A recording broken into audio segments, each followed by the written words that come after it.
చాలా విచారం ఏమిటంటే నిన్న రాత్రే నేను అమెరికా నుండి ఇండియా ఎందుకు వచ్చాను అంటే అక్కడ అనేక మంది లీడర్స్ని కలిసిన తరువాత మీరు చూశారు, డెమోక్రాట్స్ రిపబ్లిక్స్ని వారి పేర్లు తీయకూడదని ఇప్పుడు వరకు సీక్రెట్గా ఉంచాను. ఏప్రిల్ 28 నుంచి కలిసిన వారు అందరూ, అందులో 7 అమెరికన్ ప్రెసిడెన్షియల్ క్యాండిడేట్లు ఉన్నారు. రిపబ్లికన్ తరపుని Ted Cruz, Lindsey Graham, Democrats తరపుని ఏమీ కోర్బొచ్చా, కోరీ బుక్కర్. వీళ్ళందరూ కరేజియస్గా మాట్లాడకపోవచ్చు, కానీ ట్రంప్ చేసిన దాన్ని ప్రతి ఒక్కరూ తీవ్రంగా ఖండించాలి. ఏమన్నారు నిన్న? ఇరానియన్ గ్రాండ్ ఐటోలా 86 లీడర్ని ఆయన నీతిమంతుడని నేను అంట్లా, నిన్ను నేను స్పేర్ చేశాను, నిన్ను నేను చంపుతాను. ఎవడిచ్చాడు అధికారం? యునైటెడ్ చార్టర్ ఇచ్చిందా? అమెరికన్ కాన్స్టిట్యూషన్ ఇచ్చిందా? వరల్డ్ పీస్ ఇచ్చిందా? మళ్ళీ నోబెల్ పీస్ ప్రైజ్ నాకు శాంతి బహుమతి ఇవ్వండి అంటాడు. చంపిన వాళ్ళకా శాంతి బహుమతి ఇచ్చేది? ఇప్పుడు మరలా నేను బాంబులు వేస్తాను అంటాడు ఇరాన్లో. నేను నిన్ను రక్షించాను, నువ్వు నాకు థ్యాంక్స్ చెప్పలేదు అంటాడు. పిచ్చోడి చేతిలో రాయనా పర్వాలేదు, కానీ ట్రంప్ చేతిలో న్యూక్లియర్ వెపన్స్ ఉండకూడదనే మరొకసారి నేను ఈ వారంలో ట్రంప్ని ఇంపీచ్ చేయడానికి, ఇప్పటికే అమెరికన్ చరిత్రలో ఒక్క bill Clinton first time impeach అయ్యాడు, 1 టైమే 98లో. ఆయన రాసిన లెటర్ ఈ బుక్లో చూడండి. నా ద్వారా ఆయన మార్పు చెందాడు, సెనెట్లో ఇంపీచ్ అవ్వకుండా, కన్ఫర్మ్ అవ్వకుండా. 98లో బిల్ క్లింటన్ గారు రాసిన లెటరు. ఆయన మారాడు కానీ ఈయన మారట్లేదు. చూడండి ఈ లెటరు, ఈ బుక్లో బిల్ క్లింటన్ గారు 98లో నాకు రాసిన letter. Doctor Paul, thank you for your advice, thank you for your prayers. ఈయనకి ఎన్నిసార్లు చెప్పినా మారడు, కుక్కతోక వంకరలాగా. 6 నెలలు బద్దలేసి కట్టితే మళ్ళీ ఇప్పాడటాడు, రేపు మారుతుందా అని. లాస్ట్ ఇయర్ అందుకే నేను ఆయన ఎండోర్స్ చేయను అన్నాను, మారాడు అన్నారు.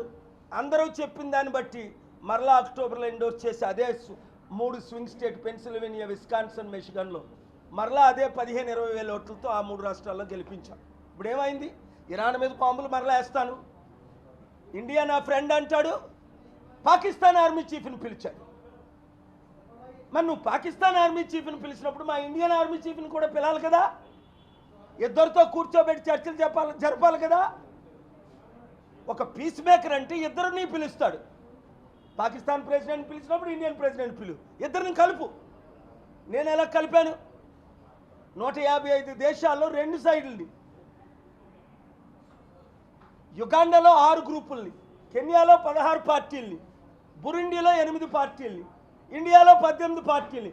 నేను ఆగస్టు 8న మీటింగ్ పెట్టినప్పుడు బీజేపీ లీడర్స్ని, కాంగ్రెస్ లీడర్స్ని పిలిచారు. బీజేపీ ఎంపీలు వచ్చారు, కాంగ్రెస్ ఎంపీలు వచ్చారు, బీఆర్ఎస్ వాళ్ళు వచ్చారు, టీడీపీ వాళ్ళు వచ్చారు.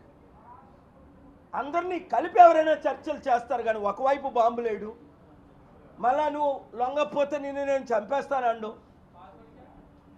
ఎందుకు నేను తెలుగు వారికి చెప్తున్నానంటే ఇది ఇంగ్లీష్లోనే కాకుండా 15 కోట్ల తెలుగు ప్రజలు మీరు ప్రార్థించండి. ఒక్కొక్కరు శాంతిని కోరుకునేవారు ప్రార్థించండి. మన దేశమే శాంతి దేశం. మన దేశం ద్వారా శాంతి రావాలంటే మన తెలుగు ప్రజల ముందు మార్పు చెందాలి. ఆ పాలన మారిన రోజునే, మన దేశం మారిన రోజునే ప్రపంచం మారుతుంది. ఒకప్పుడు గాంధీ గారు, అంబేద్కర్ గారు, వారు లైఫ్ ఎగ్జాంపులే మనం తీసుకోవాలి. ఈరోజు మన నాయకులు కూడా చాలామంది ఓన్ పొలిటికల్ అజెండాతో వెళ్తున్నారు తప్ప శాంతి అజెండాతో వెళ్ళట్లేదు.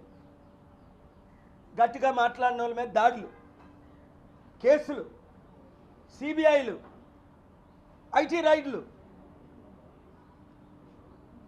జైల్లో పెట్టడం, నోర్మీమండం, అవి నేను తీవ్రంగా ఖండిస్తున్నాను. అలాగే నిన్న నేను ఫ్లైట్లో ఉంటుండగా న్యూయార్క్ నుంచి న్యూఢిల్లీ మీడియా మీద జారీ జరిగింది, నేను వెంటనే ఖండించాను. మీడియా డిబేట్లో నాతో కూడా కొంతమంది యాంకర్స్ పిచ్చి పిచ్చి ప్రశ్నలు అడుగుతుంటారు. కానీ నేను వారి మీద దాడులు చేయించను. నేను కూడా ప్రశ్నలకు జవాబు చెప్తాను, అంతేగాని ఇవి ఆగట్లేదు. 2008లో నేను దాడి చూశాను ఏబిఎన్ మీద, మందకృష్ణ మాదిగ టీము ఖండించాను. వెంటనే ఏబిఎన్ రాధాకృష్ణ గారిని కలిసి లాస్ట్ ఇయర్ దాడులు చూశాను. TV9 రిపోర్టర్ మీద మోహన్ బాబు చేసింది, దాన్ని తీవ్రంగా ఖండించాను. నిన్న మహాన్యూస్ మీద దాడి. ఏ రిపోర్టర్ అయినప్పటికీ ట్రంప్ ఫాక్స్ న్యూస్ యాంకర్ మేఘన్ కెల్లీని ఒక అమ్మాయినైనా గౌరవం లేకుండా అరే బ్లడ్ ఈజ్ కమింగ్ ఎనీవేర్ అన్నాడు, యూజ్లెస్ ఫెలో. అరే నువ్వు ఒక ప్రెసిడెంట్ వై అలా ఎలా మాట్లాడతావు? ఆ రోజు ఖండించాను. మీడియా మీద దాడులు నేను తీవ్రంగా ఖండిస్తున్నాను. ఇది ఎవరి మీదైనా సరే ప్రజాస్వామ్యం మీద దాడి చేయడమే మీడియా మీద దాడి చేస్తే. అదే సమయంలో నేను హెచ్చరించేది కూడా మీడియా మిత్రులు, పక్షపాతం లేకుండా మీరు రైట్ న్యూస్ని రిపోర్ట్ చేసి రైట్ ప్రొసీజర్గా డిబేట్లు చేసి క్వశ్చన్ అడగండి. పర్సనల్ అటాక్స్ కాకుండా పొలిటికల్ పాలసీస్ మీద. నేను ఎప్పుడైనా అన్పార్లమెంటరీ వర్డ్స్ వాడానా?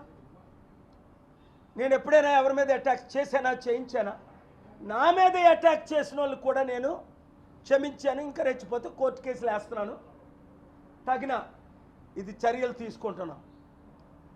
కనుక ఈరోజు నుంచి మీడియా మిత్రుల మీద మరి ఎక్కడో దాడి చూసారా? హర్యానాలో ఒక ఎమ్మెల్యే దాడి చేయిస్తే సుప్రీంకోర్టు 5 సంవత్సరాలు జైలు శిక్ష చేసింది. మన తెలుగు రాష్ట్రాల్లో కూడా సరి అయిన శిక్ష జర్నలిస్టుల మీద దాడి జరిగిన వాళ్ళ మీద వేస్తే అలాంటి దాడులు జరగవు.